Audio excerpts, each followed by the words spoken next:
Hello and welcome to the Overachieving Shitshow. I am your host, Dr. Kate Rodriguez. Now, before we dive into this shit show that we are all experiencing, just remember that I am a licensed professional counselor, but in this hour, I am not your counselor. This show is just for educational and entertainment purposes only, so it is not a substitute for professional help. If you are in crisis or the shit show has just gotten a little too out of control for you to handle right now, that is okay. You're not alone. And please look for some real clinical help to be able to overcome all of this. So use your head and take care of your heart. Now, let's dive into today's episode. So today we will not have a guest. You get just me here to talk about the science behind the burnout, not real science. You're going to hear me refer to the science, but not in a super clinical type of way. I hope this is relatable. Today we're going to talk about the saint paradox. Now, imagine this. Imagine you are fixing everything. At work, you are known as the calm person who puts out fires left and right. You are the person anybody can go to for help. They come in your office, they know you're going to be able to be like a damn fire extinguisher and put out the fires with a smile on your face. You help people all day long fixing problems. And then the moment that you walk in to the house, when you get home, somebody says, "Hey, what's for dinner?" And you're ready to freak out. Well, if you've ever felt that way, you are not alone. I know you're going to hear me say that so many times, but it's so true. Many of us have felt this way. We do big things all day long, and then as soon as you get home, you're done. Your battery is spent. Well, I am going to refer to this as the saint paradox because it reminds me of people I know in both clinically and in my own personal life where at work, they are known as a saint. People love them. People go to them for everything. But then when they get home, it's like they have no more emotional battery. And that happens and it makes sense. And it's a total sign of burnout. I first thought of this when I was little and I was coloring with my grandpa. And I'll never forget this. It's one of my earliest memories. My grandpa was sitting with me and we were sitting at the kitchen table coloring. And my mom came in. And my mom is very calm. And she comes in and kind of freaked out. She was like, "What are you doing? I've never seen you color. You never colored with me." And I thought that was so strange, right? Like, why did my mom care that my grandpa was coloring with me? Well, he was the perfect example of what I'm talking about. My grandpa helped so many people throughout his career while he was at the university at A&I Kingsville. He was a dean of students, and before that, he was with financial aid. He had worked with Head Start, all kinds of things that required him to be on and helping people all day long. And apparently, by the time he got home, when he had kids, he was done. He wasn't ready. He had no more to give. And I completely understand that now as an adult, and I've seen it repeat so many times for so many people, men and women. Speaking of men and women, I think I am going to have to start to pivot a little bit because I have heard a lot of men saying that they identify a lot with what I'm talking about. And so hopefully in the coming weeks, we're going to have a couple male guests as well to give that side of burnout as well. So if this happens to you and you totally relate, then you have definitely felt like a bad mom, bad dad, bad partner, cold, bitchy. When you're home, you're an asshole. Whatever it may be, it's almost like people probably think that you have a mask on throughout the day and when you get home it comes off and it's heavy, or it's like the glue doesn't stick anymore. Like you just can't do it. And it could be due to decision fatigue, ego depletion. There's many things that can contribute to this problem. We want to talk about how during the day, your prefrontal cortex has just been going for so long. And now you're at this point where you're so tired, you're done, and you don't know what to do next, right? So this part of your brain that is engaging while you're at work is dealing with patience, right? It handles the logic, the empathy, the decision making. It's the one that says no to the bad decisions. But then the problem is that it almost has like a daily limit, right? Every email, every meeting, every person that you talk to, every quick question, boss, it drains part of that battery.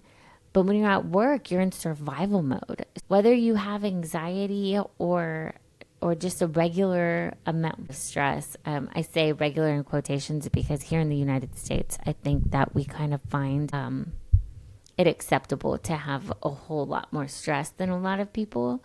But either way, whatever your baseline of functioning is, the problem is that we can't do it all the time. So your body, your brain is telling the rest of your body to survive, right? So it's almost like a lion's about to attack you. All day long, you're in survival mode and you're going, and giving it your all. And then by the time you get home, you crash, right? So by 6 a.m., the CEO part of your brain, it goes unconscious. It goes offline.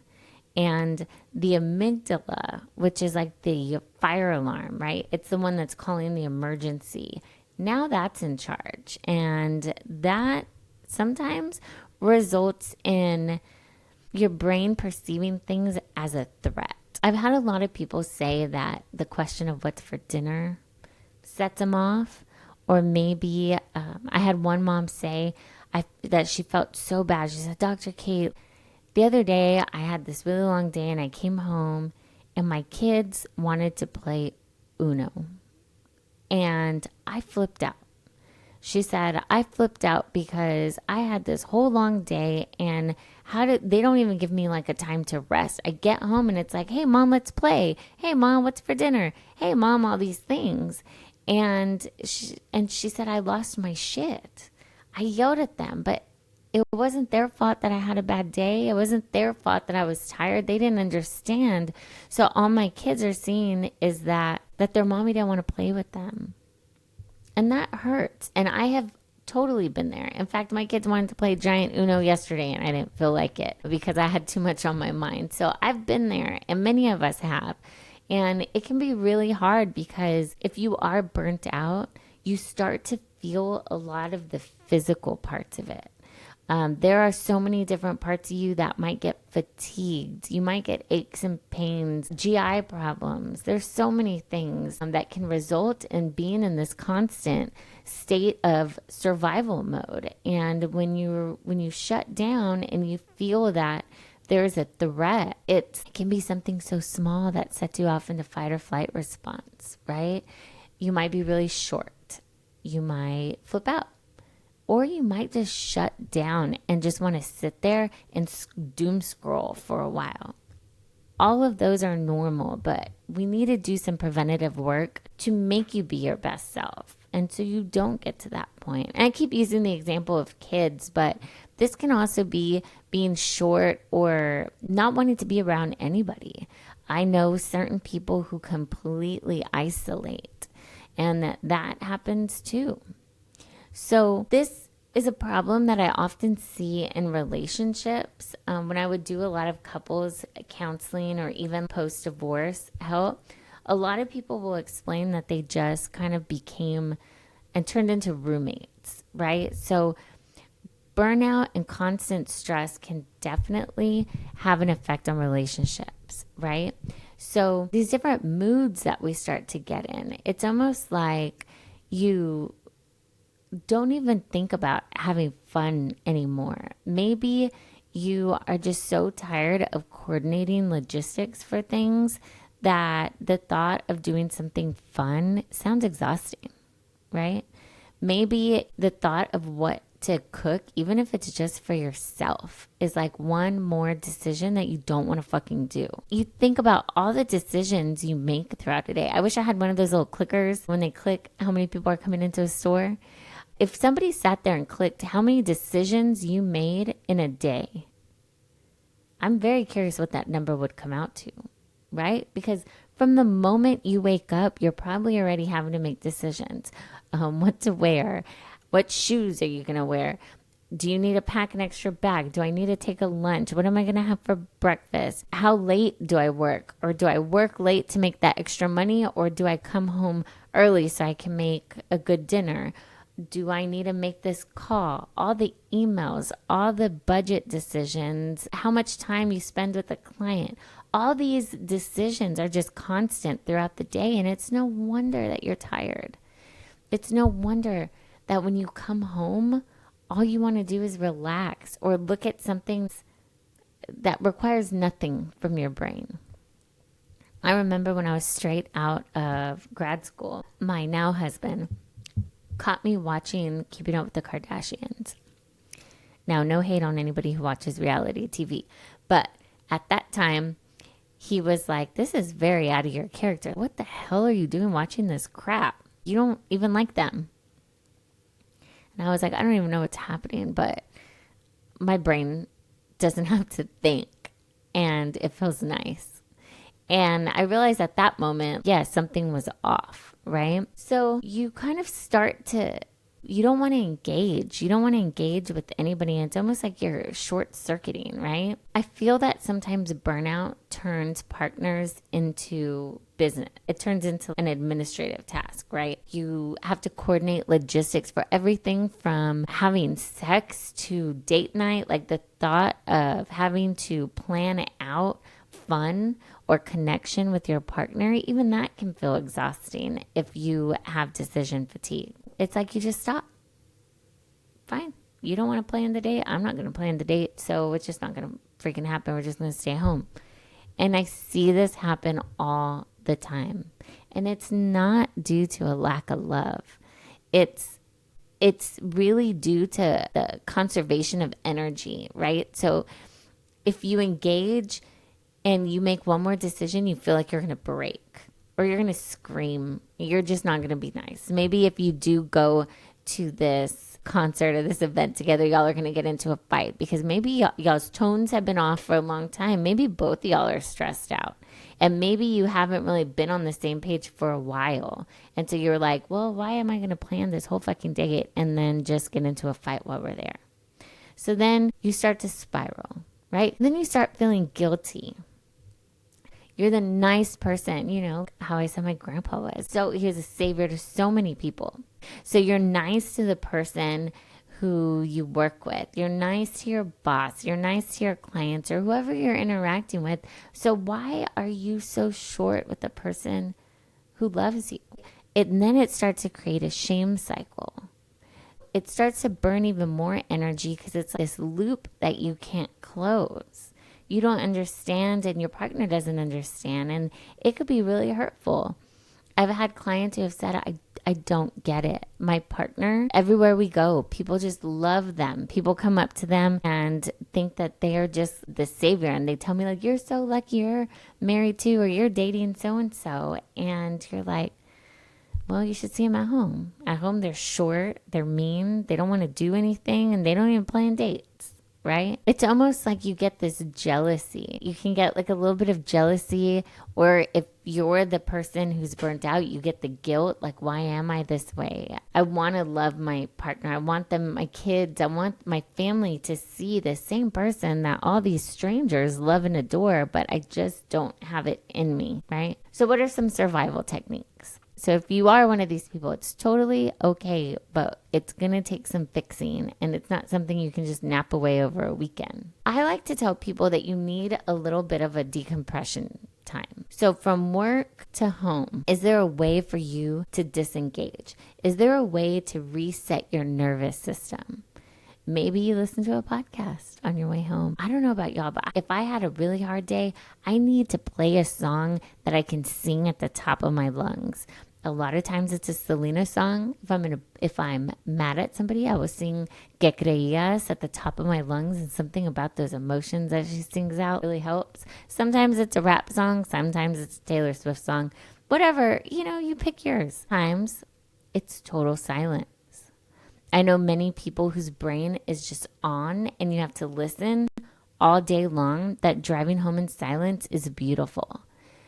When you're doing that, maybe you do some mindfulness and just pay attention to what's outside. It's springtime. Maybe you park your car outside and roll down the windows and just listen to the birds. You need some kind of time. Try not to just walk straight from work to your car inside the kitchen, and it's just go, go, go. You need a few minutes of time to just decompress a little bit. Even if you're sitting in your car for 10 minutes, listen to something that's not productive. Don't listen to an audiobook you have to listen to for work, or don't do something that you feel you have to do or you're supposed to do. Maybe you just change your shoes. Maybe before you leave your office, you change into something comfortable instead of doing it when you get home. So when you get home, you're ready, relaxed, and ready to go instead of coming home, changing, then getting ready for whatever's next. Take a deep breath. Tell your brain when the shift is happening and when that shift is over, so you can walk in and be more present. Even if it's to be more present with your dog or your cat or yourself, that is okay. I know many people throughout COVID who were working at home, and it was really hard for them because work was home, home was work, and it was all kind of blurred. And what they had to do many times was have a very designated spot. Like if I'm working in my office, that's the only place I'm going to work. I'm not going to bring my laptop to bed. Bed is to relax. We need places to separate. I keep using the example of a partner, but this can be for yourself too. You want to be able to relax when it's time to relax. You need to regulate your own nervous system to be yourself again, not just work you, but be the real you. Who are you really? Maybe you are a saint all over the place. Maybe not. So I want everybody to think of the analogy of having a low battery. Imagine your car light. Your check engine light is on. I think I used this example in one of the first episodes, but what are the signs that your body or your mind show when your battery is running low? Are you snippy and short? Are you not as engaged as before? Do you just want to sleep all day? What is lighting up for you when you're tired? Because what it is for me is going to be different from what's for you, right? A lot of times with kids, we see it when they just start throwing fits and you're like, oh, they're just tired. Well, we're the same way, but as adults, it just shows different. I always tell people, we all know that grouchy old lady or grouchy old man in our lives. I always see them and I wonder how long their battery was low. At this point, is it because they are just so tired of everybody's shit? Are they tired of making decisions? Do they ever take care of themselves in their life? I've always wanted to know what the story is behind the curmudgeon. I always want to know the story behind the evil old lady down the street. Because to me, it looks like years and years of putting up with other people's shit or not taking care of yourself. And we don't want you to be there. So figure out what it is, the signs in your body that show you're getting tired. We need to model healthy boundaries. We need to teach our kids, our partners, and the other people in our life that we aren't just ticking time bombs. We can say no to things. We don't have to do everything that comes our way, and that it's okay to relax. There's times where you can outsource decisions, right? If your job is literally to make decisions all day long, then you probably shouldn't have to make them for dinner. Or maybe you do a meal prep, not just because you want to be healthy and add the protein, but yes, of course, that's good too. But thinking about it more of outsourcing a decision. Maybe every Tuesday, we're going out to eat. Maybe it's you go somewhere else. You go to your mom's house for dinner on a certain day of the week. Just at least one day a week where you don't have to make that decision, or have it where somebody else can pick. I want you to think about it. If you can somehow manage to pull back a little bit, say no. outsource more of your decisions, set more healthy boundaries, have this buffer in between, then you can be more present for yourself and the people that you love. You lose your job and somebody's going to post your job on LinkedIn and find somebody new to take your place. But your family's not. Your family are the ones that are going to be there. So think, I know I'm kind of morbid, but what do you want your obituary to say? Do you want it to say, hey, they worked every freaking day. They worked harder than anybody. Or do you want them to talk about things about your true character? They were always a good partner. They always cared for people inside and outside of work. Stop giving all this like saint energy just to work. Think about, are you giving too much to people that see you as a resource? And you're giving your shit show energy to the people who love you? There might need to be a little bit of a change there. Yes, sometimes we're going to be just good enough. And that's okay. In fact, this is another one of my little gems. It says, don't make mommy be a bitch. And I thought it was really funny when my friend gave it to me, but I kind of think about it as a reminder to myself. Do I need to commit to another board or volunteer opportunity or another job or another class to teach? Do I need to say no so I'm not a bitch? If I take on too much stuff, mommy becomes a bitch. So my little coffee cup here is actually talking to myself. I know that sounds silly, but it's kind of a reminder to slow down and do these kind of things so that I can be more present with my family and the people that matter to me. So yes, sometimes I am just good enough. I'm not going to excel at everything I do. And that's okay for me. You know, sometimes I'm in the trenches and I can't realize that my low battery light is on. But once I do, then I need to figure out what I need to recover. And I want you to do the same thing. So maybe you've been hiding in the bathroom or the pantry or your backyard and listening to stuff just to get a little bit of peace, or eating snacks in a closet. Who knows? But I see you and I understand what that burnout feels like. And I want to help you get through it. You're doing a great job. You're doing the best that you can. And even if you were a little bit of a jerk when somebody asked you what's for dinner, it's okay. You can make up for it. So go take a breath and take some time to be yourself again. I want you all to know that we are here and we are excited to help you through this. And I'm really excited to hear more about what burnout looks like for different people and what has helped them combat that. So in the next few weeks, we have some really exciting guests. We have people who have been burnt out through cancer diagnosis, going back to work after that. We have nurses, actors, educators, and different people that are going to be coming and sharing their perspective, men and women. If you have any ideas or you have the perfect overachieving shit show who you think would be a great guest, please shoot us a message and let us know. We really want to listen to the different perspectives of our listeners. And please don't forget to subscribe on YouTube, because my kids thought it was cool that I had any subscribers, even though it was 18. So if I can get that number high, what did they tell me? I was going to get some Riz. So please, thank you for your supporting us. I really appreciate it. And I look forward to having our guests the next time.